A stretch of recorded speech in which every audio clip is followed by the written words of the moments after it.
So our film this week is an incredibly funny film, Pascal.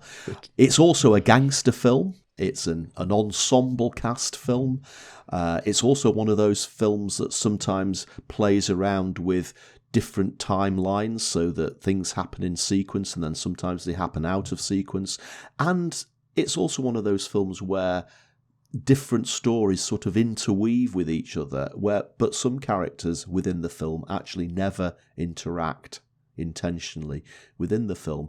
So this is Snatch from the year 2000, directed by Guy Ritchie and starring just about everybody else.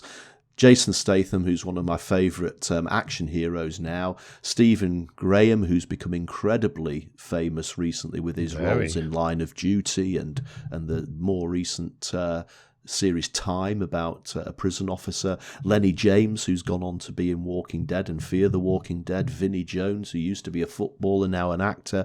Brad Pitt, doing the most incredible sort of Irish gypsy type accent you've ever heard.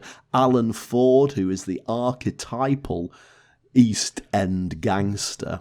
Benicio del Toro, who was actually in the aforementioned James Bond film, the second James Bond film with Timothy Dalton, directed by John Glenn. Wow. And Dennis Farina, he's been in loads of things. I just love this guy. And Mike Reed, who was in EastEnders for a long time. So wow, Snatch has got so many actors in it. Indeed, and well done for remembering all of them and more. Jason's flaming. The list, I feel guilty of. I feel we should mention everybody, including Matthew Vaughn, the producer, because talk about a labour of love, talk about pure indie filmmaking, pure British grit in making the film happen, but also now that we have the luxury of watching the making of and behind the scenes, they had a blast making Snatch. Yeah, and as you say, it is incredibly funny. I find the script is one of those pieces of perfection where there's almost not a line that doesn't advance the plot, but also it's so well written. And some of the humour, again, is visual humour. Unfortunately, we're not going to be able to talk about many of the jokes because actually the language in the film is pretty explicit. Pretty much every other word is an F word or a C word or something. But a lot of the humour, I find, actually comes out of the use of expletives because they use it in a way, I don't know what I'm trying to say, whereas it doesn't actually feel as offensive as it might do in other circumstances. It's almost there, the Irish lilt of using a feck, as they do in Father Ted and so on. Yes. And I think you're right, the writing is such that when there is, the swear word, which is why I'm sure Guy Ritchie and Matthew Vaughn are pleased that 20 years later they retained their 18th certificate from the BBFC. The language is part and parcel of the character's identity and, of course, the world that they live in. What I love about the film is it's really clever. I mean, at first watch, one could say a bit dated, a bit this, a bit that. But actually, if you really stop for a moment, I realize how complex the storylines are doing. You talk about the storylines and characters almost never quite meeting, although they cross each other without realizing. That takes serious storyboarding, that takes serious scripting. I mean, I imagine they had a whiteboard with all the Post-its, everything to make sure that they didn't mess it up. And as we're going to talk about in a moment, Guy Ritchie, I'd imagine being the director on this occasion, Matthew Vaughn, the producer, really claimed his visual storytelling style. And for me, is what we would say in French cinema is an auteur, is an author. The way he chooses to film, edit, and project the story is unique to him. And it belongs to this generation of filmmakers who really make a difference. Yeah, and again, a lot of the humour often comes just from the expressions on the actors' faces.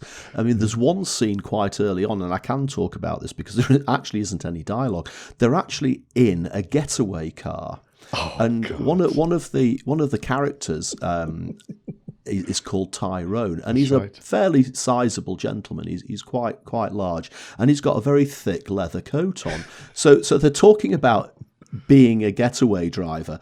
And this guy takes about 30 seconds to get out of the car because he's so big, and his leather jacket's squeaking and rustling and scraping against the side of the car. But it's the expressions of the two other people in the car, this sort of combination of disbelief and, you're supposed to be a getaway driver and look at you. You can't even get out of the car. And, when I watch that scene, I'm absolutely rolling around, laughing my head off. And, some people might think, what's funny about that? But it's the looks on these guys' faces. And it's things like that all the way through the film. You look at the people and the way they react to the situation, and that's funny in itself. It's very funny because actually pretty much every single character, with the exception of Mickey, are just hapless, incompetent gangsters. Yes. Maybe Bricktop, we're going to come on to because you always need a good villain. But you've got Saul, Tyrone, and Vincent who want to rob people and be rich. And they have Tyrone, who is the getaway driver who can't get out of the car, can't even drive and park properly. So if you remember the scene where they want to rob the bookies and he parks really far away, and they say, well, why are you not parked there? Because there's not enough room. He doesn't know how to do essentially a reverse car parking. And so you've got this kind of lunacy of people. So in the case of Turkish, played by Jason Statham, and Tommy with Stephen Graham, they want to become big, successful, wealthy boxing promoters, and they use illegal boxing as a shortcut. And unfortunately for them, enter the world of Bricktop, who eventually has something on them. Yes. I mean, Bricktop is, just to me, the archetypal sort of British villain. He's got that just glorious Cockney accent, real deep East End thug type accent. Incidentally, Alan Ford went on to do a series of sketches as the East End thug in the Orlando Iannucci TV series a number of years later, and he's basically Bricktop, but he's doing all sorts of different scenes, so that's always worth going to see. But the actor is as scary as hell. I mean, he's got his great big glasses on, which make his eyes look big. He's got the big teeth, and then combined with that Cockney accent, I just think the guy is as scary as hell. That delivery, and what is interesting about the film, so there's a moment where you realize these are larger-than-life characters. This is almost a fantasy. You can imagine that Guy Ritchie had heard the stories told in pubs, but they've been embellished and amplified. By the 10th time he's heard the story, the characters have changed. And I love this idea of being over the top. But there's a moment in the film where you get a massive slap in the face where it turns, where Bricktop essentially takes action. And I'm not sure whether we can say more if you have not seen Snatch, but the moment I mean, where he goes on to make sure that people understand that he's in charge. And that really shocked me, because up to that point, there's an element of humor, comedy, almost fantasy. And then suddenly you brought back down to earth with this act of violence. I kind of go, crap, this guy is dangerous. Yeah, absolutely right. And I also find that the directional style is quite intriguing as well. Quite a lot of things actually happen off screen. There's one bit where you've got Bullet Tooth Tony, and he's got the accomplice is a guy who comes over from America with Dennis Farina, and this big guy saying, it's okay, I'll take him on, and I'll beat him up. And then literally the next scene is them in the back of the car with this guy who was just saying, I'll take him on. He's got blood all over his face, and he's obviously taken him on and had the crap beaten out of him. But all of that happened off screen. I don't know whether it was ever filmed or whether it was intentionally like that. But you think, Guy Ritchie's such a good storyteller, he decided we didn't actually need to see that bit. And so let's go back to that, Roger. Forgive me, 20 years ago, if you watch the first 10 minutes of Snatch, in there, you've got all the editing skills and transition skills that vloggers are claiming they have invented. And I'm sorry to say, for all of you, 2000, at least to 6 years before YouTube, Guy Ritchie was doing the transitions, the panning, the cutting, the rotation, everything that you, forgive me, younger people out there think you have invented. If you want to be good at video editing, watch a Guy Ritchie movie. But would you agree that the whole opening sequence after the robbing of the sort of bank as it is I suppose a store, and then the transition to the different characters and the freeze framing and so on is just spectacular, and again would have been very hard to do in 2000. Yeah, and one thing that stands out for me is his use of monitors. In the early scene you've described there, where the baddies are going into the jewelry store or whatever it is. The first few scenes actually take place on monitors, don't they? And he pans down to each monitor, and each monitor is obviously a security monitor monitoring a different part of the store. So you see them walking through, you see them in the lift, you see them coming through the door. But throughout the film, there are monitors. Now, again, the aforementioned scene where you said Bricktop goes and starts getting very violent. There's a scene where he walks into the room, but in the background you can see him actually on a monitor before he enters the scene, and it's just little things like that. Yeah, just genius. It's part of the language. It's a wonderful leitmotif. What I love as well, what Guy Ritchie did in this film, is show with limitation comes ingenuity and innovation. And I think many of the things that you see, it was because they were stuck for short of time, short of budget. So the jump cut, which can be deemed to be quite severe. And for me, it's back to this idea of, it's a fantasy tale and you can afford to do that. But I was also reminiscing about this idea of, can you imagine if someone get in touch with you and say, I've written this film, I would like you to be Frankie Four Fingers. Yes. I've written this film, I'd like you to be Boris the Blade. I mean, just that. You don't have to read the script, you just agree to it, wouldn't you? Yeah, Doug the Head. It's just joyous. Cousin Avi. I absolutely love it. And even every time Avi goes across the Atlantic, you get this tiny little set of jump cuts of him sitting down in the Concorde, knocking back his short, having his passport stamped, and then he's at the other end. I just love that. And once again, a visual language that had not been seen in that way. That was internet. I mean, internet has been around for 4 or 5 years at that time, but again, just into people, this is what you can do, and I think we're very lucky not only to have that from a British production, but also to have it to refer back to, because there's so much that this movie can do. We're going to talk about the marketing in a moment, but also for me to be inspired as a video creator, this movie has it all. Yeah, and we probably have to mention Brad Pitt. Of course. Obviously, major star even at the time. And he plays this character who has this sort of jumbled up language, which is a cross between Irish, it's probably a little bit of Romanian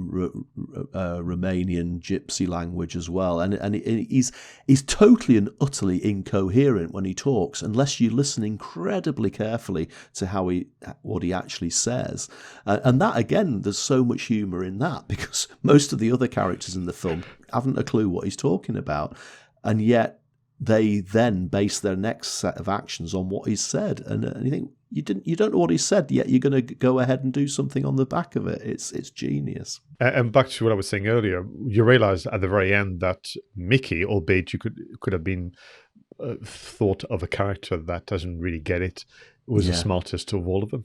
Absolutely right. Yeah, he played absolutely everybody. So we need to talk about the marketing, because we've talked heck a lot about the actual film itself. Again, it's just over 20 years old, probably not as massively overly marketed film.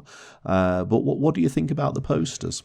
So that was interesting. So we know that this was premiered in August 2000, then had a UK Europe release in September. It was a very long drawn-out affair to get a movie released internationally, so much so that in 2001 the US and many other territories discovered Snatch for the first time, and that was almost like a second form of marketing, which led to this very interesting effect where when the movie was first marketed in 2000, there was a very distinctive style, both from the movie but also from the poster. You may remember you had that kind of duotone style. it had this kind of hazardous, almost kind of chemical symbol. It felt almost like a warning poster. And you had the characters there standing, looking quite menacing, looking directly at the audience. And then the following year, they went for more of an international poster, which I think lost a lot of its identity and charm. It was very much the characters, but in full color. And my issue with that, although I do understand why they did it, it doesn't match because there is a color identity in the film, particularly with the final fact, which is matched by the original poster. So, what did you make of it yourself? Yeah, no, I agree with you. I think the original poster is so much more evocative of the film itself. As you say, it has the right colour palette. It focuses in on, well, it tells you the names of the characters as well, which is very important. Bricktop, Turkish, Bullet Tooth, that sort of thing. I think that's very, very important, and it gets across immediately what you're gonna get from the film, from its tone. Yeah, I think that the original, the newer poster, which has been used now for the 20th wedding anniversary, 20th anniversary of the movie, and now the 4K release, it feels too much like Big Short and all the other type American films. But it's out of the hands of the producers. What they did do at the time, they had an official website, which may seem like a given, but this is 2000, Roger. So Yeah. sadly, the website is no longer available. But there was enough articles to praise actually the use of the website to again match the style of the original poster and the style of the film. So what you would do is go online, and it was probably a Flash website, I'd imagine, where the Snatch word would start to fade out, dissolving to show the poster, and then you could click to watch and download the teaser trailer, and some scenes with the main characters. And they've carried on marketing the film really for the whole of the 20 years, haven't they? I see videos pop up on YouTube all the time. There was an interview with Alan Ford recently, which I saw on there, and Guy Ritchie himself has done a recent reminiscence, hasn't he, of it's 20 years since Snatch, and he goes into quite a lot of detail as to how they made the film and where the ideas came from and how he directed it.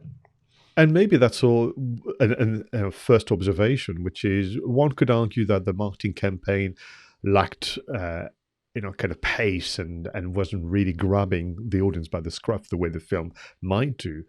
But then on the reverse, yes, you're absolutely right. For the last 21 years, people have been talking about Snatch, whether that is newspapers, for example, doing articles to give you a tour of the different pubs and location used on Snatch. So you could have your own pub crawl and be where Turkish was, or where cousin Avi waited, wait for the diamonds to be given to him.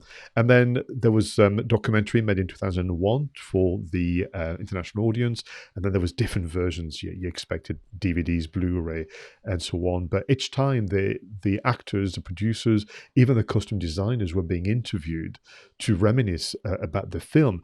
And 20 years is a long time, and yet people keep talking about it, keep wanting to look at it, and they, in the process, therefore, gain new viewers. And there is now a trend on YouTube, you may have noticed, of people doing first reactions videos. Yeah, and again, the aforementioned Bricktop as well.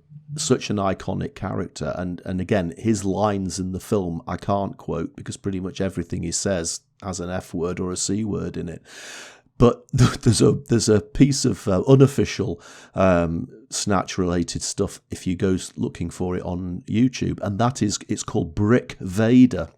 And some genius has actually taken scenes from Star Wars and actually dubbed Bricktop's dialogue over Darth Vader. And it is absolute genius and absolutely hilarious, to the point of you will be rolling around on the floor laughing your head off. It is just so funny what this person's done. But that's what you can do with a character which not only is frightening in his delivery of his words, but the words themselves are just absolutely crafted to perfection. And another thing I'll say as well is, whether you've bought the original DVD or the Blu-ray, or hopefully these will be on the 4K release as well, is watch the deleted scenes. Certainly on the DVD, there's about 12 minutes of deleted scenes, and some of those deleted scenes, the dialogue is equally as incredible and well written as the scenes that made it into the actual film. And you know that Ritchie's cut these scenes purely from the point of view of pacing, but those scenes are worth watching as deleted scenes because they are just as good as what remained in the movie. And some of them I'm thinking, oh, this is just joyous, you should have left it in. I know why he didn't, but they are good. So, sometimes deleted scenes in films, you know why they were deleted, because they were rubbish. Some of these deleted scenes are joyous to watch. So there are a number of lessons that can be derived from a movie that people keep talking about 20 years later. So back to my earlier comment, perhaps a simple marketing campaign that didn't achieve a great deal, but my God, the payoff 20 years later, people are still talking about it. So for me, I'll begin, Roger. Lesson number one, I'm going to say almost kind of adopt a visual language from the choice of colors, the choice of the poster design, the way in which you're going to go for the opening credits, but a visual language which is all about the moving images, the color palettes, the texture, and stick with it throughout, because I think that'll serve you well, but will really, really make the audience believe that you put the work in. So that would be my first lesson. What about you, Roger? Yeah, I just think that it's experimentation with storytelling, isn't it? It's that the way that they dovetail the different stories together, and that takes a lot of planning. So, you know that I'm a big fan of storytelling, whether that's in marketing copy or whether in presentations and speeches, but you can't just rock up and tell a story. You've got to plan it, you've got to script it, and you've got to get the nuances. And I think that if you watch Snatch, you'll realise just how well crafted these stories are, and that's why the film works so well. For me, the lesson number two, if there is one, would be strong and clearly defined characters and memorable, quotable dialogues and discussions. Now, I'm very aware that this may be a stretch from a business point of view, but actually, if you want to do case studies, if you want to do product demonstrations, even sales promo, think about the messaging. Think about maybe the writing. Are you creating copy that is memorable, that is repeatable by your future customers? So I'm sure you're not going to disagree, but do you have maybe some quotes or some moments in Snatch that are your favorites? Gosh. I mean, it's just hard to pick ones that don't involve swearing, but obviously "Feed 'em to the pigs, Errol," is one of Bricktop's lines, and I mean it sounds quite humorous when said out of context, but this guy kills people and feeds them to pigs as a way of getting rid of the evidence.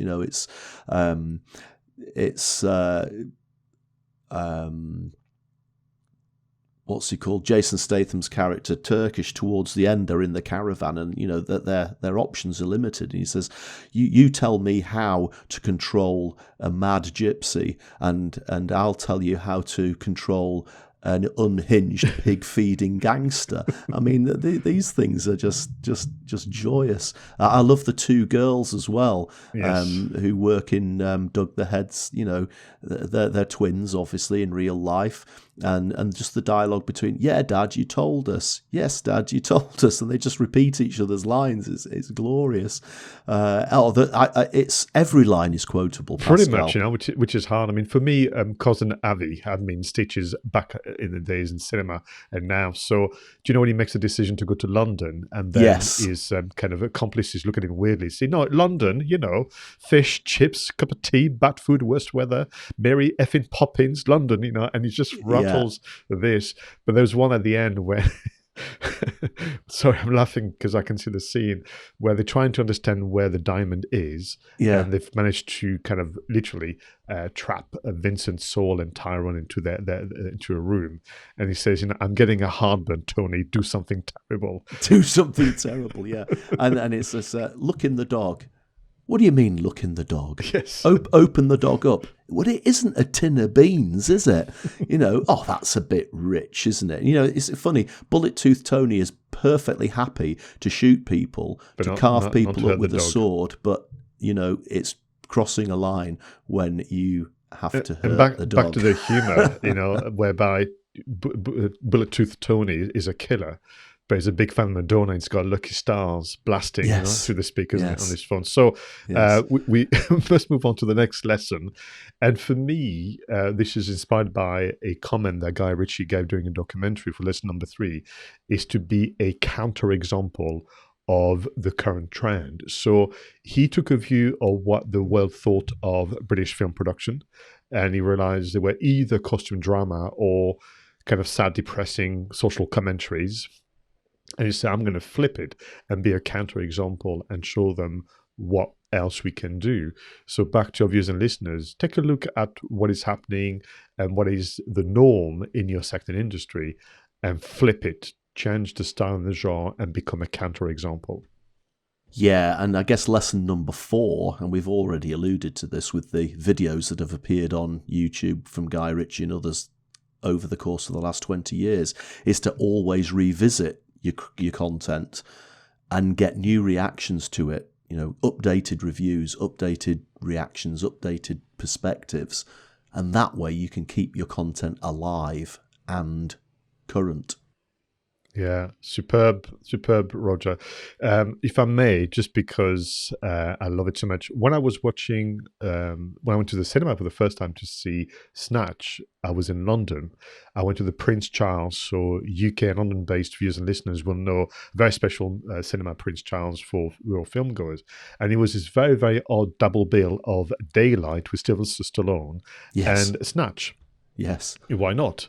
And I think you paid very little money. And I sat there. Daylight was okay.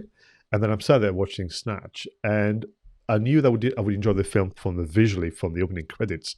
But I knew this is exactly the kind of thing I wanted to watch when quite early on, the character of Tommy has bought a gun.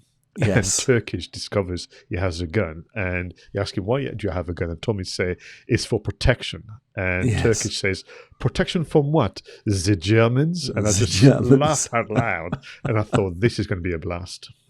And again, that's another repeated motif that comes up through because he says the Germans a number of times during the film. Pascal, we could talk about Snatch all day, we've already talked about it a lot today, which just goes to show what a great film it is and what marketing lessons we can gain from it. But we've come to the end of another episode of Two Geeks and a Marketing Podcast, episode 46. Thank you everyone for listening. Thank you everybody for watching. Do please give us some feedback, leave some comments on the YouTube channel, talk to us on Twitter. We do appreciate anything that you give us as feedback. It helps us to shape the show for the future. That's it from us for this week. So until next time, go out there and make sure that your marketing is done right. I was Roger Edwards and he was Pascal Fintoni.